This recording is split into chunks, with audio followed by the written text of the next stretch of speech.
Jake, good to see you. Thanks for making a bit of time to come and have a chat. So I wanted to kick off by asking you about something that we chatted about last time we spoke. We were talking about how a lot of data that is available to businesses, economic data and so on, is not tremendously helpful. It's a bit opaque. It doesn't help you build a business necessarily.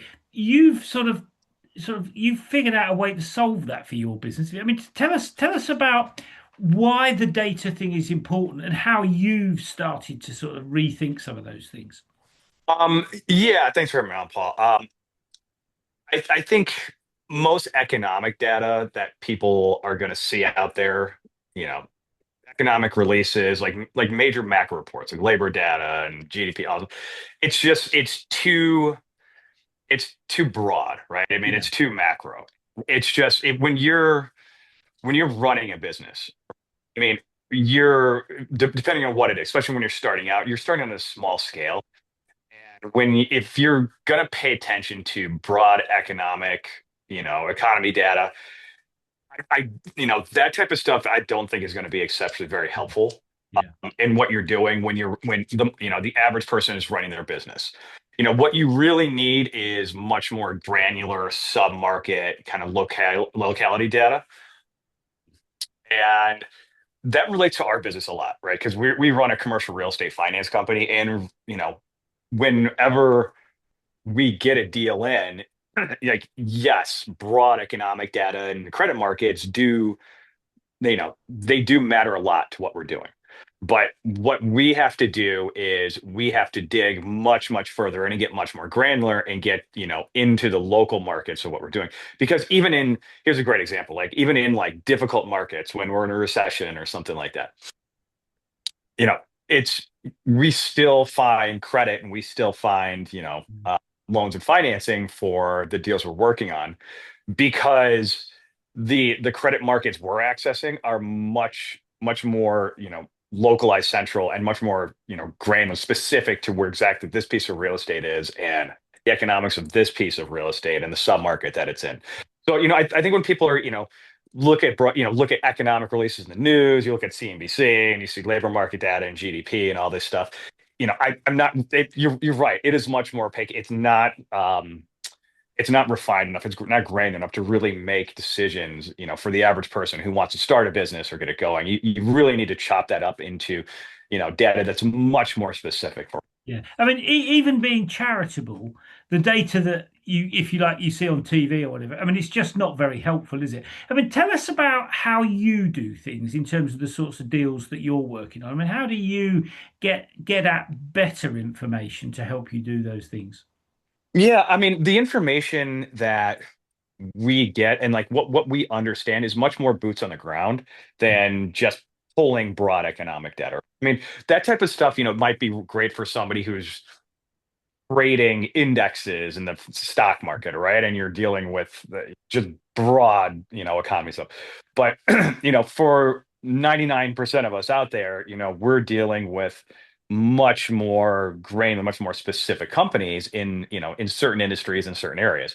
So, to really understand what's going on, you have to get really like boots on the ground. And that type of data is incredibly difficult, to know. Like, for instance, where do I go and how do I find out what all the banks in a couple specific zip codes are lending on? There's no way to do that. You literally just need to run the process, get in touch with those banks, get in touch with their credit departments, and speak with them about each specific deal. And even depending on what time of the year it is, and there's individual portfolio makeups might make a huge difference to whether or not we can actually get that deal done. So that's the thing. Like when I say like opaque, there's realistically no way to know what it looks like until you actually get in there and go through the process and talk to, and figure out the data for yourself. That's why it's so valuable because I mean, it's not just opaque, it just doesn't exist in a format where it can really be pullable for the most part. Yeah. And in terms of your business, I mean, you're working on projects that involve a lot of money, aren't you? I mean, how do you assure yourself that you've got those kind of those questions right, that your data is accurate, that you know what you're talking about, that how do you reduce the risk involved in that? Because I mean, there's all sorts of data that you can get hold of. How do you know it's the right stuff? Yeah, well, I mean, because it's real time and we're getting real time feedback, right? I mean, we're going out and we're figuring out, what the credit market for this deal looks like in real time from the people that would lend upon it. I mean, yeah, I mean, it's a lot of money to me, right? 20 million bucks or so. I mean, I don't know how much money that is to like the world, right? But yeah, I mean, they're small to middle market size deals. We do anything from a couple million bucks up to several hundred million. I mean, the credit's out there. You just have to figure out what shape and what form it's in.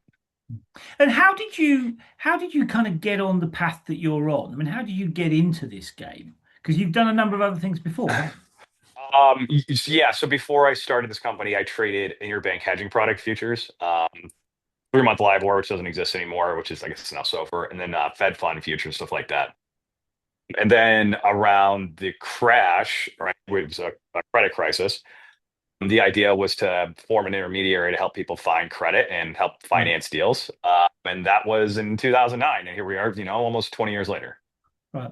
And what is it you're trying to achieve with that business? I mean, are you focused on one bit of the USA? Are you focused more broadly? I mean, what sort of thing, what is it you're trying to achieve exactly? I mean, I take your point about why it's important. I can see the logic to that. What are you trying to achieve in, say, the medium to long term? Yeah, I mean, we've really broadened what we do quite a bit. So I still run we have several different verticals. I still run our finance side, but we're also an international, actually, insurance company. We have a buy side sales brokerage, and we have an in-house tax deferment strategy, 1031 QI for people that are outside the US that don't know. And we also do commercial solar installation. We have broadened internationally. I'm looking at deals in Portugal, Ireland, Australia, all over the place. Our process of what we do of capital markets and finding credit and finding the appropriate capital and linking the two sides together really works anywhere. And so that's what a couple of years ago we were the way the international stuff came about. We were financing a lot of deals for foreign nationals that were in the U.S. Right. Right, the properties were, and then those groups would end up asking us, "Hey, do you do stuff in Mexico or the Caribbean or wherever?" And we just started doing deals, and lo and behold, we find out that it's really the same process we're running. Doesn't matter where it's located. Right. Okay. And let me ask you about the kind of current situation. I mean, going slightly off topic here, but I mean, there's a lot of geopolitical stuff going on at the moment. I mean, there's Iran and the problems with oil. And I mean, does that sort of stuff have a big impact on the sort of things that you're doing? Not really, right? I mean, it kind of goes back to the whole like macro versus micro thing, right? I mean, that's like very broad macro geopolitical stuff. Hmm. I mean, the biggest thing that it really affects is the price of oil. Hmm. But a lot of these things that are headline news things, I mean, they happen in the short term, but then it still takes time to filter through the system. So Yeah. I Yeah. think it's more just, I think it's more just headline and mentality risk than anything. Yes, it affects the stock market. Okay, I mean everything affects stock, but in reality, things don't move as fast as just stock indexes do, right? Hmm. So I don't see people making credit decisions or anything like based on that. If I were financing an oil tanker that was going to traverse the Strait of Hormuz, maybe that would be, you Maybe. know what I mean? But Maybe. we're not. I mean, we're financing apartment buildings in the United States. Like the biggest part, the things that it does affect, right, is interest rates. Because, we everything is based off of indexes and the indexes of the treasuries and stuff like that, and inflation comes into play. So yes, it does affect one part of this equation, which is cost of capital. Hmm. But even so, it's not having such a dramatic impact as to stop deals. I mean, yes, it's a math problem, but the things that we work on and things we're doing are not that rate sensitive to the point where it's just killing deals, right? I mean, you would have to have like 100 basis point swing. Yeah, okay. Okay. And let me ask you about the way you've built your business. I mean, have your values, or rather, how have your values the things that you think are important, how have they influenced the way you've approached building your business?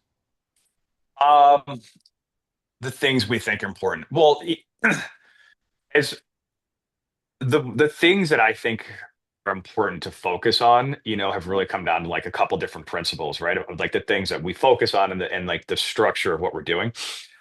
Um, one of the biggest things, here's a good example. One of the biggest things that was, important for me to learn and important for the business was really to, I guess here's the best way to put it, not work on things that don't make money.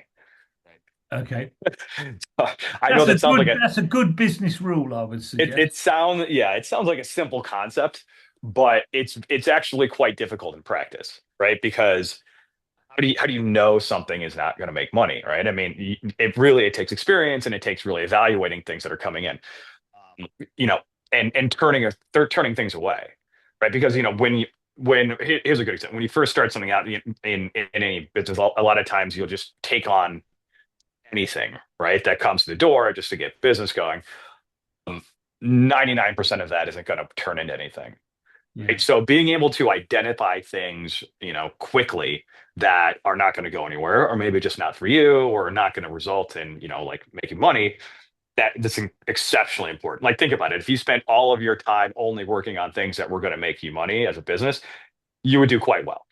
But Yeah. I think that's where, a lot of people, that's where a lot of the challenge comes from. And a lot of people maybe end up falling out of businesses because a lot of their resources and their time are going towards things that aren't netting them anything. And Yeah. that is really hard to understand up front and be able to identify. Yeah, yeah. No, I think I certainly agree with that. I mean, it's quite an interesting skill that, and it's also very kind of situationally, context dependent. I mean, knowing what's Mhm. work depends on the markets that you're in. Let me ask you about being an entrepreneur. I mean, I talk to a lot of entrepreneurs, and most of them say to me, building a business is like riding a roller coaster. There are good days, there are bad days. There are things that you get right and things that you don't get right, things that make money, things that don't get right. What is it about this business that kind of gets you out of bed every day to kind of keep riding that roller coaster? Because it's a tough gig building a business. I mean, what is it about It, it? it is. It is. I mean, I think I personally don't think it's for everybody, right? I think you just have to be incredibly self-motivating and self-regulating. Right? I mean, there's a lot of people need that structure, like of a job. I got to be there at 9 o'clock, right? I mean, if when you're on your own, there's nobody to hold you accountable. You hold yourself accountable. So, I mean, if you're going to sleep till 11:30 every day, you know what I mean? Yeah, yeah, Maybe it's not for you. Um, you know, I there's always ups and downs. I have this concept of like kind of like the way I keep in my head is that everything reverts back to the mean, right? No matter if you're having an up yeah, day or a down day, right? But what you want is you want your average to be on this, like if you look at it like a graph, kind of line that like moves to the right and upward. And a lot what makes that line move to the right and upward is focus making right decisions more often than not, focus, working on things that don't make money, right? Because if you look at a line when in reality it's an up and down. yeah, But if you're making the right decisions, you're working on things that make money, again, it reverts back to the mean. So if you're having an up day, you're going to come back down. If you're having a down day, it's going to come back up. yeah, So just knowing that, like over the long period of time, it smooths out to a situation where you're better off over time. I think that knowing that definitely helps you get through tough because no matter what, like no matter what happens, there's always going to be a period that's really hard. Something you were doing that was working is going to stop working, and you're going to have to. That's happened to me like six times, you know. But if you have that concept, you're making those right decisions. Like it always ends up coming back and working out. Let me ask you about something you've just said. You talked about how things you didn't work out the way you expected them. Have you had anything that has really, as you've been building the business, have you had anything that has really surprised you? I can think of one specific instance, and this was a good lesson and why we, you know, really diversified the way that we get business. When I first started out, in early 2010s, I was very committed to like SEO, like search engine optimization. Yeah, yeah, We'd put a ton of money into it. A lot of our, effort for marketing was going into that. And actually, it was really like the main way we were getting business, because we were at top results for all of our keywords for the most part, all over the entire country. I mean, the phones just rang at the hook. Because of that, and because I hadn't gone through, had this happen before, I really had invested in other ways to get business, right? Because why would we? We're so busy, I couldn't even keep up with it. Google came out with an update, and completely overnight, we disappeared. Wow. Nowhere. Everything was gone. And it was really just one day to the next. Like phones ring off the hook. The next day, we didn't even exist. And that was a good lesson. um, How do and you, because I mean, how did you deal with that? I mean, that must have been quite a shock. I mean, how did you then respond? I it mean, what? was quite a shock. Yeah. Thankfully, I've had the ability to hang in there, and really learn that, you can't get addicted to just one way of, originating business, because no matter what, eventually something's going to happen that disrupts that. I don't care what it is. You're going to have to, rely on these other ways of originating business. That's why now, I mean, 12 different ways that we get business, and they kind of, one will slow down and one will speed up, and it kind of just smooths out over time. But I can always tell the people that the businesses are going to have a tough time, and the people that are, maybe not going to be around for so long, when they're really just relying on Yeah. one way of generating business, because no matter what, eventually that's going to go away. Yeah, it's a sort of single point risk, isn't it? I mean, it's single point of failure. You know, if that goes wrong, everything goes wrong, doesn't it? You've just put all your eggs in one basket, and again, I don't care how sure of a thing it seems, eventually that is going to either slow down or disappear in one of those ways. Yeah. And let me ask you, as the CEO, one of the things I think is interesting is how you keep the business moving forward. I mean, it seems to me one of the jobs of the CEO is to keep the business, to keep everyone on the front foot, if you like, focused on the right things rather than doing the wrong things, which is, easy to happen. I mean, how do you keep everyone focused on the right stuff? I mean, how do you know what the right stuff is to start with?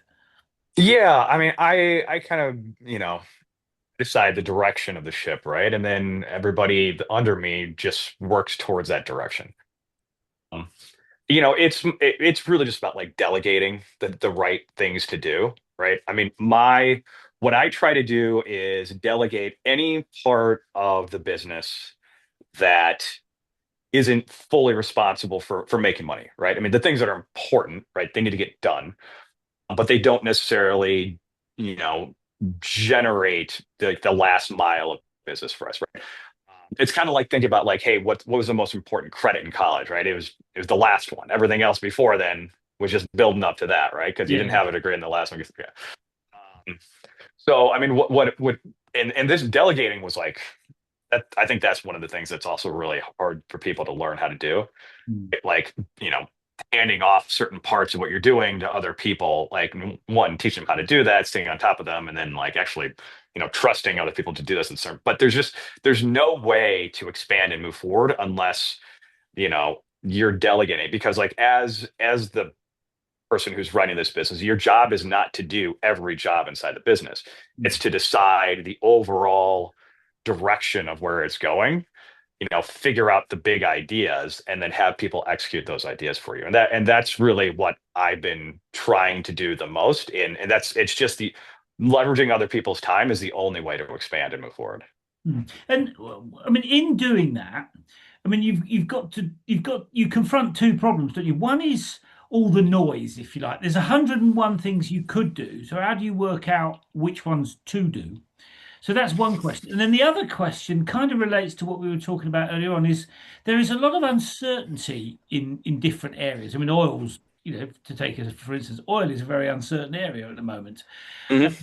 So there's sort of two things that you have to kind of work through. One is the noise, and the other thing is uncertainty. I mean, how do you approach figuring out a way through those things? I mean, the things that I delegate and have people do. is, I'll start by doing it myself, Yeah. right? I mean, I don't delegate anything that I haven't done myself. And, after doing it for so long, I'm like, okay, I know how to relay this to somebody else to Yeah. do. Yeah. Because there's just, it's like a guy who, runs a company that started as a janitor. He's done every job. He knows how to Yeah. delegate all this stuff. I think the areas where people, kind of get in trouble, or, they run into difficulty, is when you step in position and you haven't actually performed the jobs that are under you that you're trying to lay off on other people. And it's hard to know, like, how to give them direction, or, that's things like, how are you going to tell somebody what to do when you've never even done the job that they're Yeah. doing? It's a really good point, I think. Yeah. So that's what I started this just by myself, doing every single job. Right. And I mean, every single job as an entrepreneur is, first of all, doing the thing that actually makes you money, but also you're doing your marketing, your web design, your Yeah. SEO back in the day, your accounting. You're a jack of all trades, right? And Chief you know, Everything Officer. everything. That's why, like, what I think, some people are very surprised when they do want to start their own business. Like, okay, well, I just want to do this. Well, okay, go open your LLC now. Okay, now go get a website now. And they go to and it's just like, oh my God, I didn't realize, that's it. It is a much broader job description, Yeah. than I think a lot of people realize. As far as like the uncertainty, um, again, I try not to pay attention to lines and macro stuff. Like I'm an economics guy. Like I do. I do pay attention to, kind of what's going on, but I don't let it affect, day-to-day decisions necessarily and what we're doing. Sometimes, broad economic, like whatever's going on in the economy does affect, like, our direction. Um, and as a good example, COVID. Yeah. During COVID, everything stopped. But there was one particular portion, you know, corner of the market that was working exceptionally well, which was like residential home building.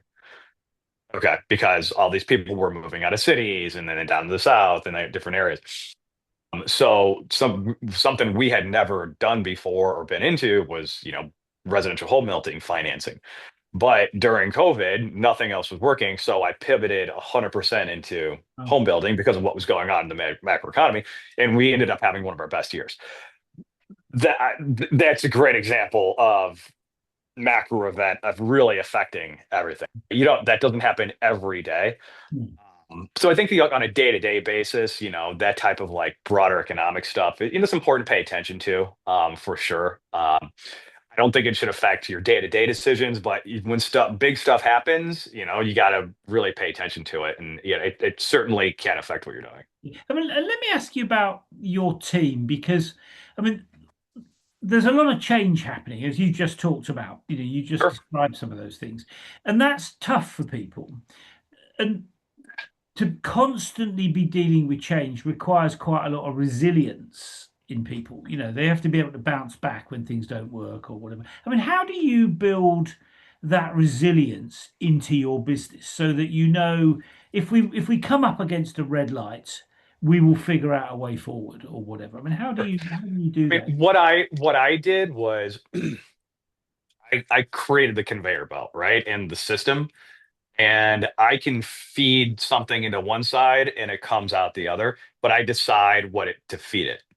You know what I mean? The process is always the same in between, right? So I have certain people that, handle certain parts of what we do, finding capital or underwriting deals or talking to originating loans. But I can decide which direction, what we're going to work on, the stuff that, like the marketing we do, and like the type of stuff that's going to come in, and then like the type of lenders and capital we're going to go like talk to on the other side. So I mean, I think, having a system in place versus just extremely specific, you know things that, can't pivot, is really important. um So you're I talking mean, about keeping, sorry, just to clarify then, sure. what you're saying is that you have processes, but you keep flexibility in them so that you can change tack if you need to. Have I understood that? Exactly. So it's kind of like just having a system that's interchangeable, Yeah. Yeah. based on kind of like what direction you want to go in. Like even the people, the roles that we brought in.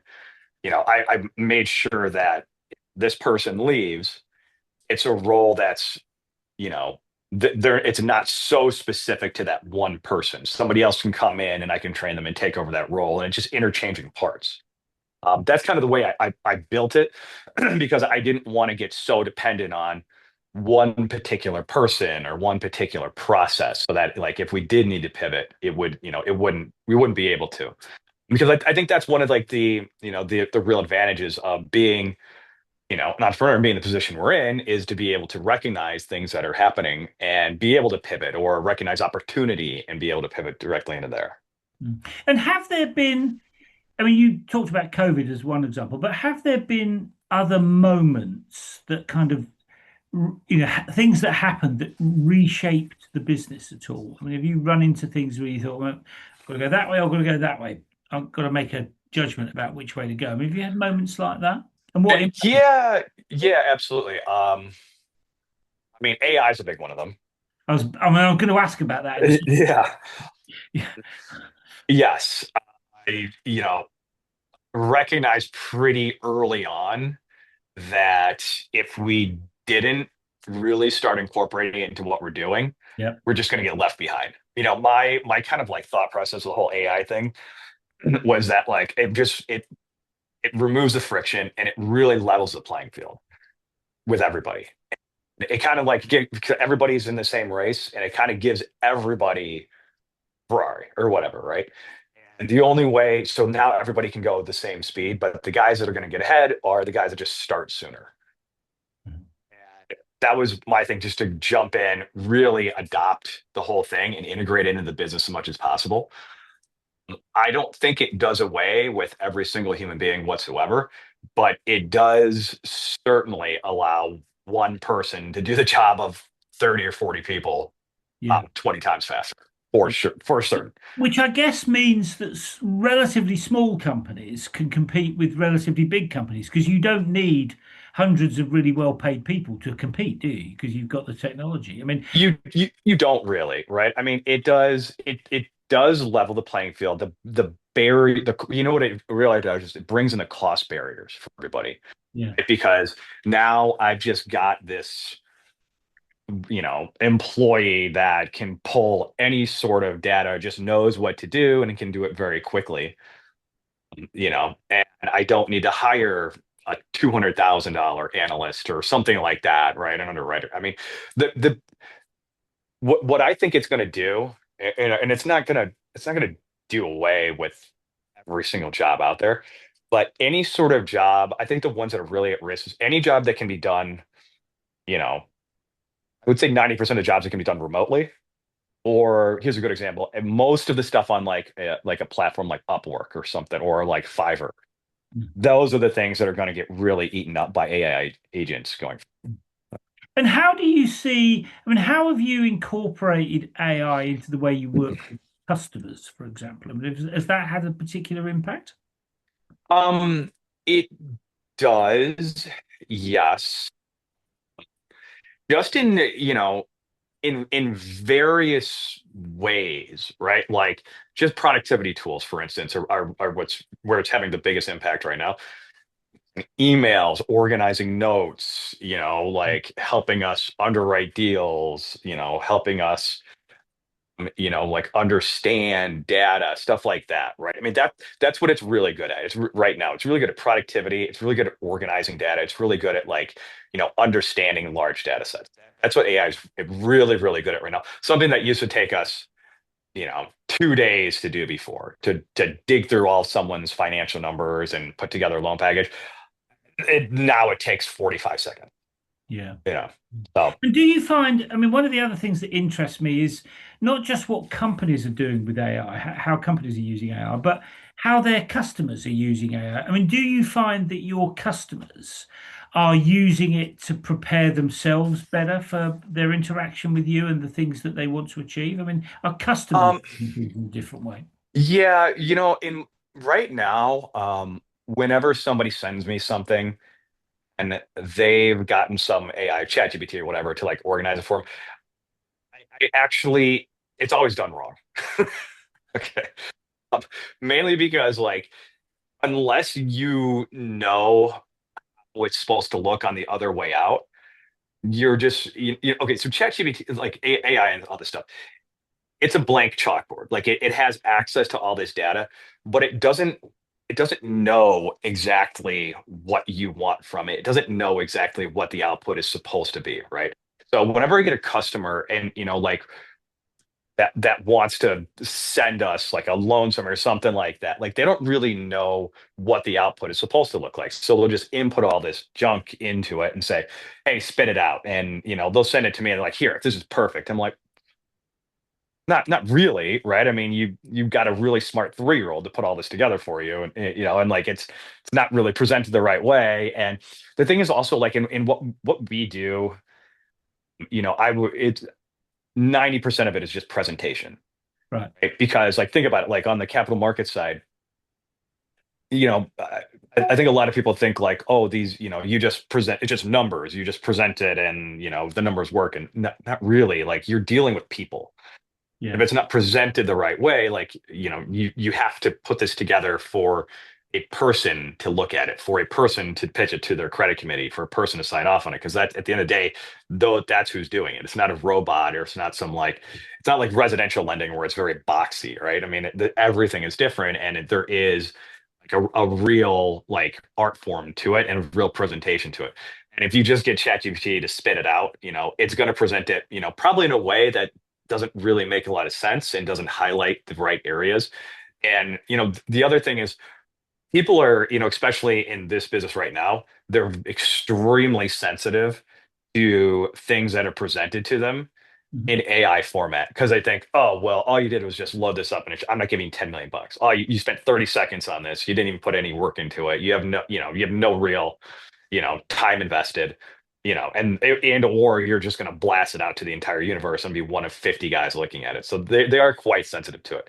So whenever I see a customer or a client do that for themselves, I think they think they're doing a really good job, but maybe not so much. Yeah. And it's interesting you used the word art form. You said that it was, presenting to people is a bit of an art form. I mean, how did you learn that? Because that's a really interesting, I mean, that was quite a surprising statement for a numbers guy. I mean, not many economists use language like that. I mean, how did you learn that?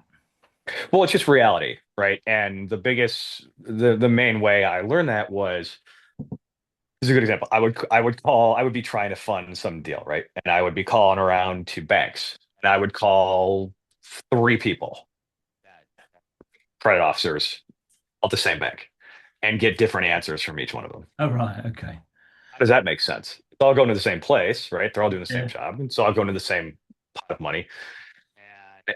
And I'm like, okay, it really, the business just doesn't work. Like, yes, it's a math problem. The math needs to work out, but I can't really never saw a deal that the math didn't work out, right? If everybody presents it in a way where it's going to work out. But it really, when you're doing with, you got to understand like the credit markets are still just people and they're making the decisions.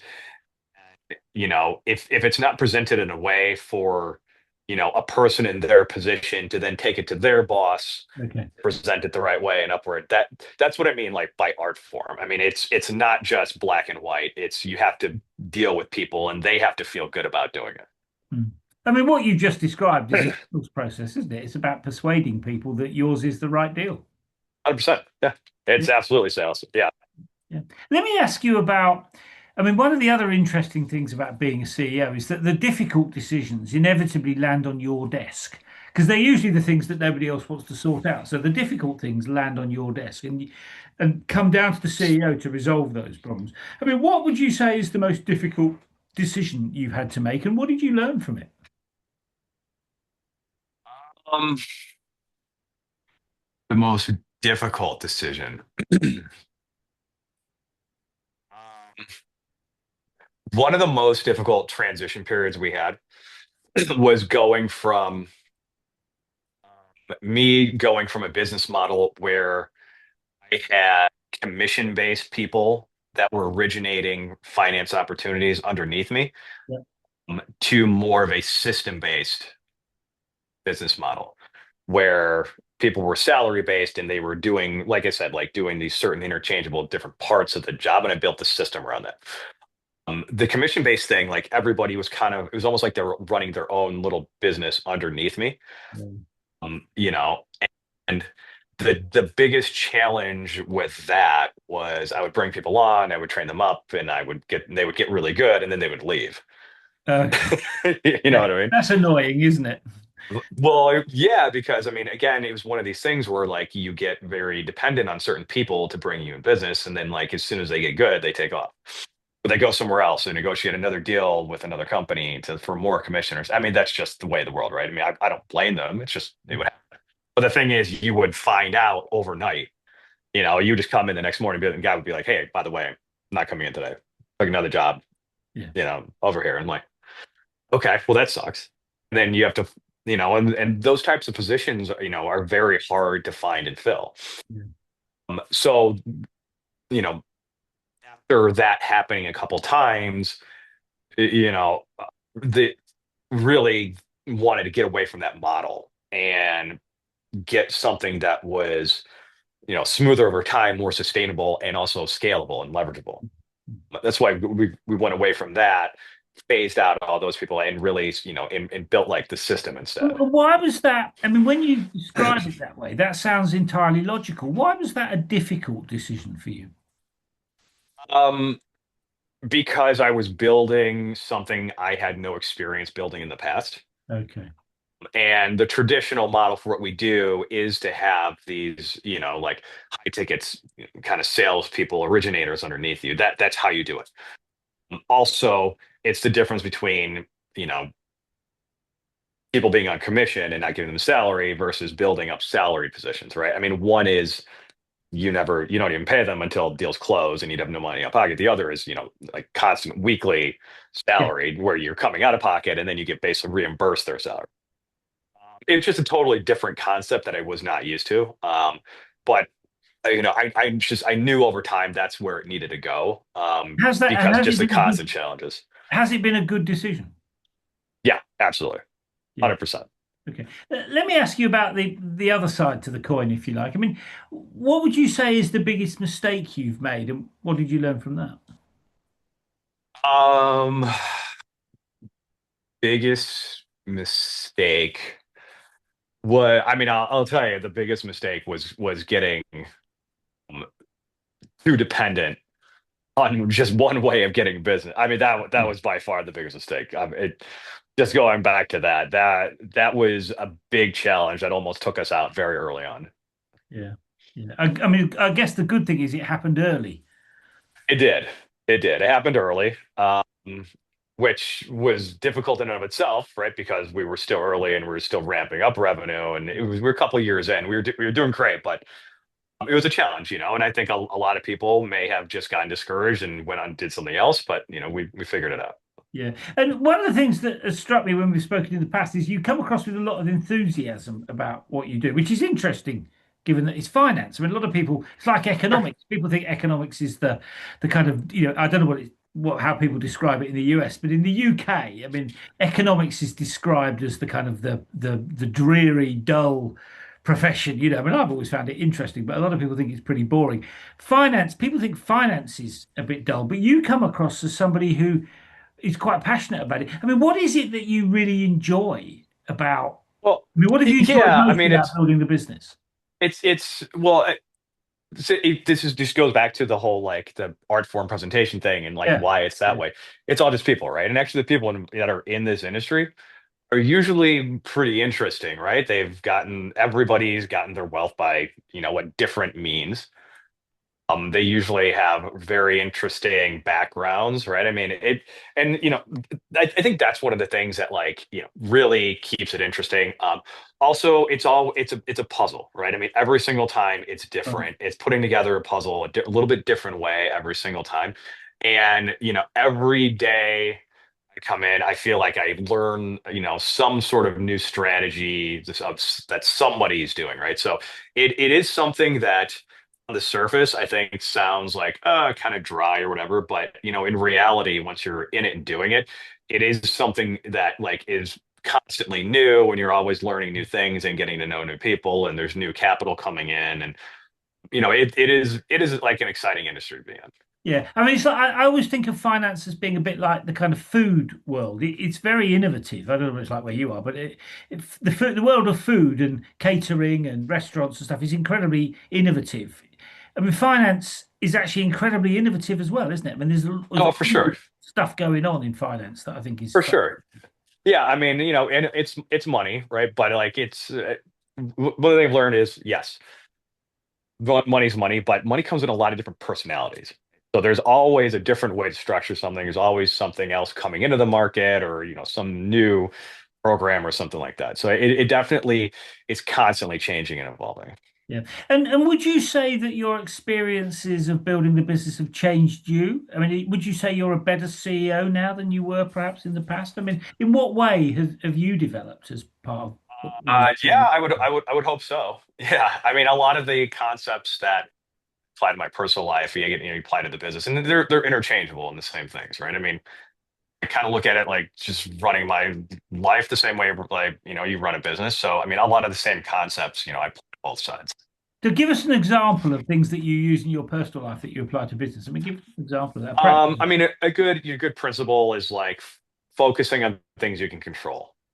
Okay. I mean, the same thing with business, right? Where it's like, hey, if I spend all of my time only focus on the things that I can control, I can actually get an outcome on, Yeah. then I'm gonna, I feel like my ship is gonna turn, the right direction, faster than otherwise. I think but a lot of people focus on a lot of stuff and spend a lot of energy on things that they, in reality, really have no control over whatsoever. Yeah. So, if you put most of your time, effort, and energy into things that you can actually have, some control over, um, you know, you can actually start getting ahead and again, moving that line upward and to the right versus just, Yeah. Yeah. I mean, to come back to your point earlier on about focusing on things that you can make money out of. I mean, focusing on things that you can control. I mean, they're both pretty good pieces of advice, I would suggest. One last question. I mean, notwithstanding those two things, I mean, there's sort of three things that have come out of this is focus on stuff you can control, focus on stuff that makes money, and don't have just one source of leads. I mean, those are the sort of Mhm. big lessons that I've picked up from it. Is there any other advice that you would offer to somebody starting out? I mean, knowing what you know now, if you were, I don't know, mentoring or supporting a rookie CEO starting out, what would your one other piece of advice be? Um, the other piece of advice I would say is, in my experience, what I've seen is when anybody's starting a business, I think a lot of people today, especially with Instagram, the internet, and everything, the expectations of how successful and how quickly a business needs to be. Everybody thinks like if it's not successful within a month, Yes, doesn't quite work that way, does it? sorry, but you're not going to be a billionaire in a month. You know, Yeah. I think in reality, the real line for any business is probably 2 years. I think, to really start feel to be stabilizing Mm, and being profitable. I mean, that's not just bringing money in, that's ability.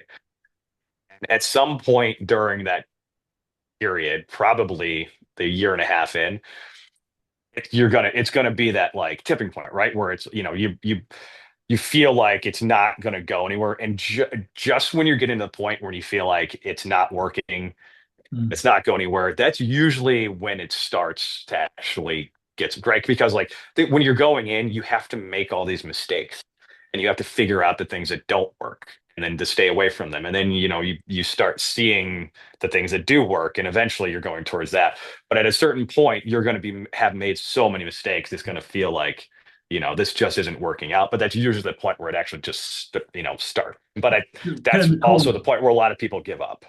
Yeah, yeah. No, it's where I mean, somebody famous described it as the dip, didn't they? You get to the bottom before you start coming up, and I think there's a lot Right. of wisdom in that. I mean, one last question. I mean, what exciting things have you got on the horizon? I mean, like I say, you always come across as incredibly enthusiastic about what you do. I mean, what exciting stuff have you got on the horizon that you're looking forward to going forward?